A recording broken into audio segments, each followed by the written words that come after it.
let's go across to Akshay, who is currently at the Aam Aadmi Party's headquarters in the national capital. And Akshay, we saw an absolute press conference blitz today. Both the AAP and the BJP trying to position this story to their own advantage. It's also probably quite a clear indication of what we're likely to see in the run-up to 2024. Could the political rhetoric have gotten any shriller than it did today? Well, Ankita, when we talk about the political ramification and the upcoming 2024 elections, these kind of raids, and especially what happened today in the national capital, is certainly going to impact the upcoming elections in Himachal Pradesh and Gujarat, and the upcoming elections of Lok Sabha in 2024 as well.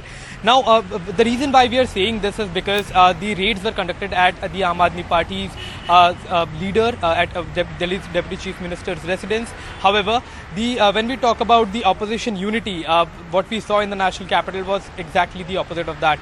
The Congress party, which itself was in fact holding protests against what they were calling politicization of central agencies, including the Enforcement Directorate and the CBI, when there was a probe going on in the National Herald case against Rahul Gandhi and Sonia Gandhi. There were a lot of protests by the Congress party, but today Delhi's Congress chief Anil Chaudhary was welcoming the raids at the residence of Manish Sisodia. In fact, he said that even though the raids are coming late, but he is in fact happy that the raids took place finally as far as the probe is concerned.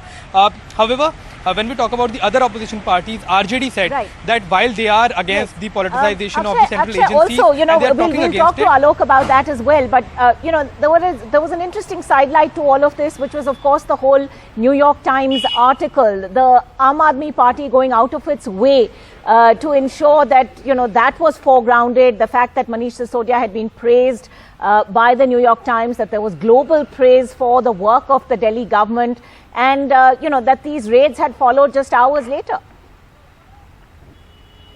Well, absolutely. That was the talking point as far as the press conference is concerned, because Arvind Kejriwal started with that, then Saurabh Bhardwaj was talking on that. So in the entire Aam Aadmi Party was taking pride in that particular New York Times article. However, there were a lot of BJP leaders who started a campaign on the social media, posting a similar article that was published by Khaleej Times, that is a newspaper in Gulf, and that had the same article. However, they failed to mention this one thing, that the Khaleej Times had taken the article exactly as it was on New York Times and had given the New York Times a credit, which is usually a practice in the media. We take articles, or when we take visuals from any other media channel or media agency, we usually give them credit, and that was done by the Khaleej Times as well. They had given credit to the New York Times.